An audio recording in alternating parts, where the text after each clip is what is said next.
they pulled from a couple tools. Yeah, this partnership pulled from you. This brand pulled from you. Yeah, they take your music down, whatever. It could be that's just one theory for the conspiracy folks. On the other hand, it could be another scam. You know what I'm saying? Another finesse move. She just wants some, just trying to get a bag. She done talked to a couple models. She done talked to a couple females that did it before, or they got a friend that did it before, and they got some money, and she feel like she can do it. She told them the story that was at the party, but y'all didn't have sex, but she made it seem like y'all did. She can tell them that you ejaculated, or she could tell them the truth and then tell her to say that there. You know what I'm saying? It'll just go with the story. They'll believe you. Even without paperwork, without going to the doctor, and the doctor saying that there with real paperwork where the judge could see if Breezy knew he was going to take advantage of you and steal your innocence and hold you against your will, why would he still go raw? Why would he still ejaculate in you when he know the laws? He know that's evidence. He know that's DNA, all that there. And the person that he is, the money that he worth, come on now. That's where the story kind of non-believable, or like this is a scam. She really feel like she gonna hit the lotto with this. She threw a lotto number out there, 20 M's. She should have said 500K, $1 million, something like that, and set out for court. But 20 M's, he gonna fight that. Or his lawyer, his agent, could tell him to settle out, to pay the money. Not 20 M's, but 500K. You never know. Just to make it go away if you get too serious.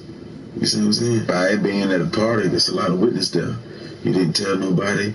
You didn't cry for help or anything. How did he feel so confident to do it right there? If that's the case, then that wasn't his first time. He did that many a time. It should be multiple girls coming out saying, he did me the same way. He put something in my drink, all that there. And with the drinking thing, you saying he put something in your drink, like he poured it in your glass and he put something in your glass, or it was something in the bottle. Because if it was something in the bottle and y'all was drinking from the same bottle, how come he didn't pass out or get dizzy or whatever you felt if y'all drinking from the same bottle? Or you saying you turned your back and he put something in your drink and you walked away and it dissolved and everything, you couldn't tell. You see what I'm saying? So it's a lot that's going to come with that there. So you better have your story together. Your lies, alleged. Everything I'm saying is alleged. Because if you lose, he definitely going to sue you. And if he can, press charges. You understand? So you know what you're doing. Back on the conspiracy thing, maybe Breezy did something he wasn't supposed to. Or didn't do something he was told to. And they spanking him, giving him warning before destruction. Telling them, look, we can make 10 more feet. Actually, the subject of the games, but I guess it's your turn to get embarrassed, Breezy. Yeah, I don't know if it's a retro or what's going on. I don't know if you ain't paid your dues or it's just your turn. You get embarrassed, to get banned from a couple places, to get pulled from a couple tours. Yeah, this partnership pulled from you. This brand pulled from you. Yeah, they take your music down, whatever. It could be that's just one theory for the conspiracy folks. On the other hand, it could be another scam.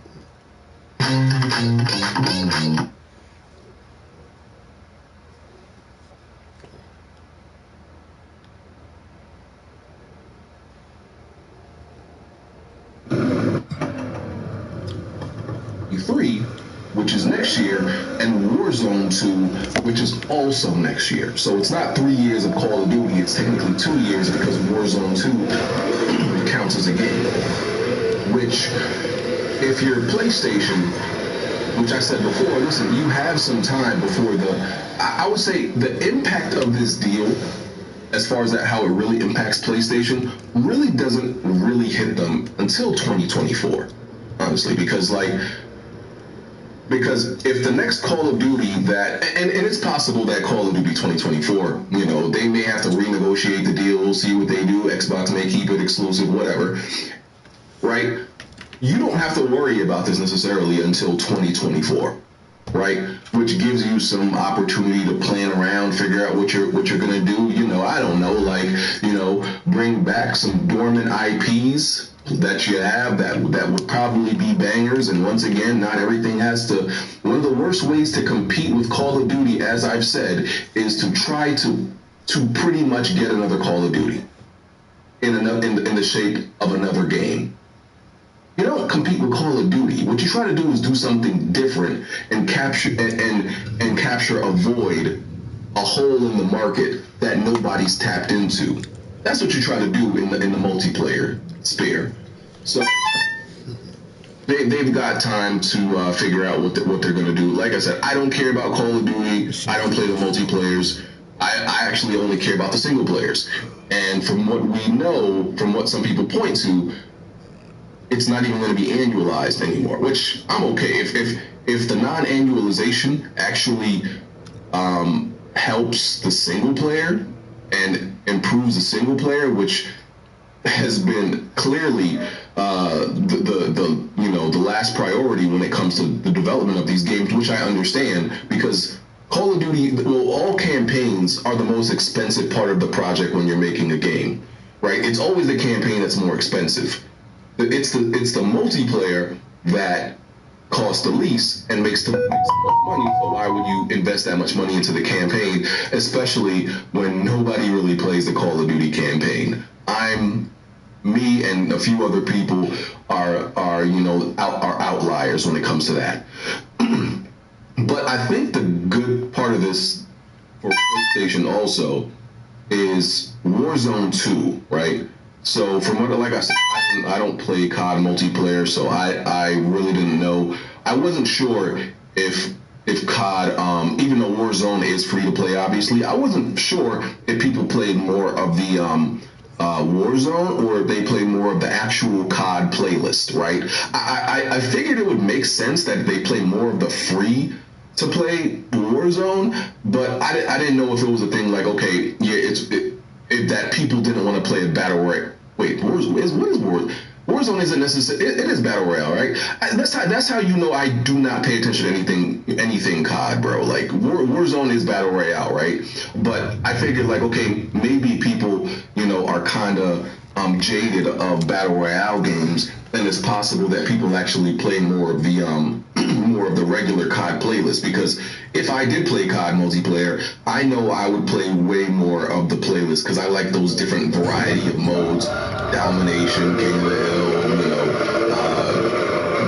whatever the tag, the team deathmatch, grab the tag mode is, confirm, whatever the hell it's called.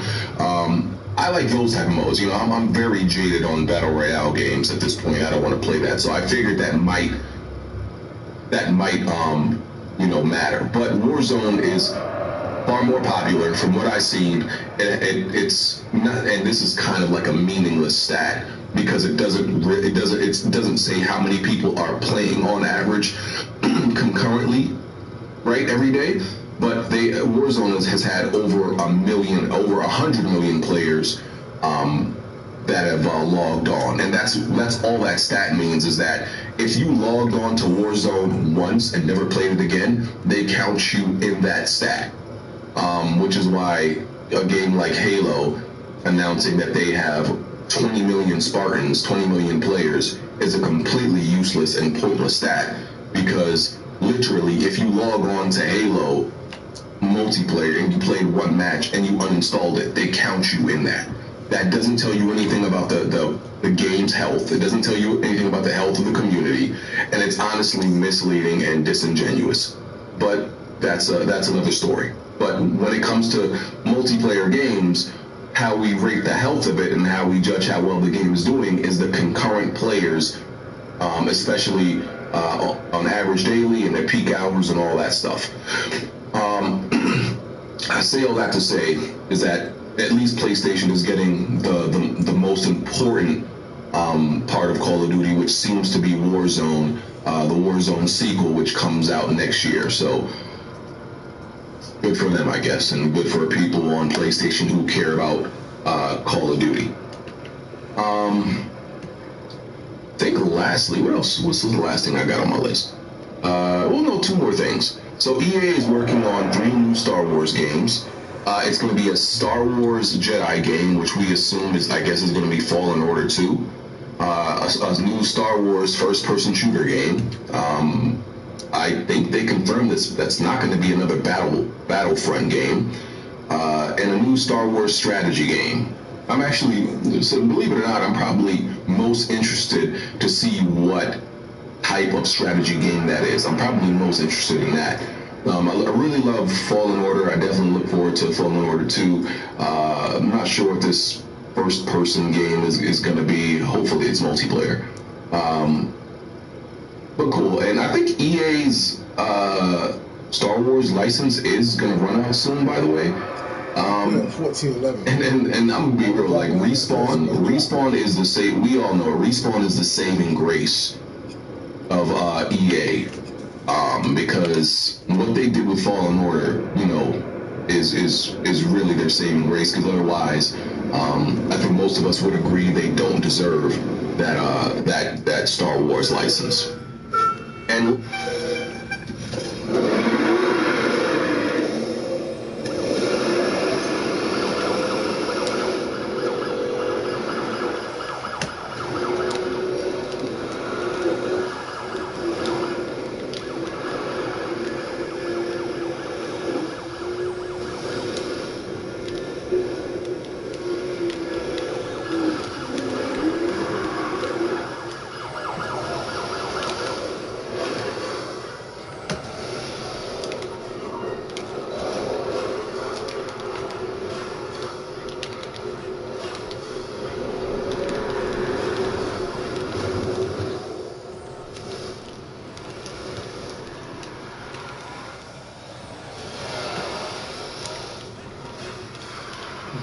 You know you can't fuck with me, yo.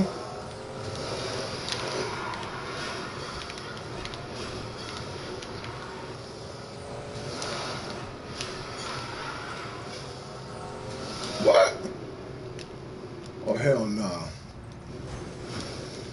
I ain't missed no goddamn what's the name, man. lastly, Doing that bullshit again, Steam Deck. So, Steam Deck, Valve announced that Steam Deck is launching February 25th.